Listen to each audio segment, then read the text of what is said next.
Asia কাপের প্রথম সেমিফাইনালে হয়ে উঠল রোমাঞ্চে ভরা। পুরো 40 ওভারের লড়াইয়ের পর ম্যাচ গড়ায় সুপার ওভারে, যেখানে ভারত কোনো রানই করতে না পারায় বাংলাদেশ সহজেই জয় নিশ্চিত করে ফাইনালে ওঠে। বাংলাদেশ টস হেরে প্রথমে ব্যাট করতে নেমে দারুণ শুরু করে। ওপেনাররা আক্রমণাত্মক ব্যাটিং করে দ্রুত রান তোলেন। তবে মাঝের ওভারগুলোতে ভারতের স্পিনারদের নিয়ন্ত্রিত বোলিংয়ে উইকেট হারিয়ে চাপে পড়ে বাংলাদেশ। তবু শেষ দিকে এসে এস.এম. মেহরাবের বিধ্বংসী ইনিংসে বাংলাদেশের স্কোর লাফিয়ে ওঠে। শেষ 2 ওভারে ওঠে 50 রান। মেহরাব একাই মারেন 6টি ছক্কা, করেন 18 বলে 48 রান। ফলে বাংলাদেশ 6 উইকেটে 194 রান তুলতে সক্ষম হয়। 195 রান তাড়া করতে নেমে ভারতও জড়ো শুরু করে। ওপেনার বৈভব ধারাবাহিক 4-6 দলকে এগিয়ে নেন।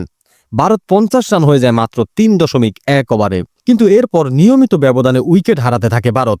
প্রিয়াঙ্ক এবং জিতেশ ভালো শুরু করলেও কেউ বড় ইনিংস খেলতে পারেননি। নেহাল ও নমন ধীরগতিতে খেলায় রান তোলায় চাপ বাড়ে। শেষ 2 ওভারে ভারতের দরকার ছিল 21 রান। রিপন মণ্ডল অসাধারণ বোলিং করে সেই চাপ আরও বাড়িয়ে দেন। শেষ ওভারে দরকার ছিল 16 রান। আশুতোষ শর্মা তৃতীয় বলে ছক্কা মারলেও পরের বলে ক্যাচ তুলে দেন। কিন্তু জিসান সহজ ক্যাচ ফেলে দিলে তা 4 হয়ে যায়। তবুও ভারত লক্ষ্য ছুঁতে পারেনি। ম্যাচ সমতায় শেষ হয়। সুপার ওভারে ভারতের ব্যাটাররা রানের মুখী দেখেননি। বাংলাদেশ দ্বিতীয় বলে প্রয়োজনীয় রান তুলে এবং নাটকীয় জয় তুলে ফাইনালে জায়গা করে নেয়।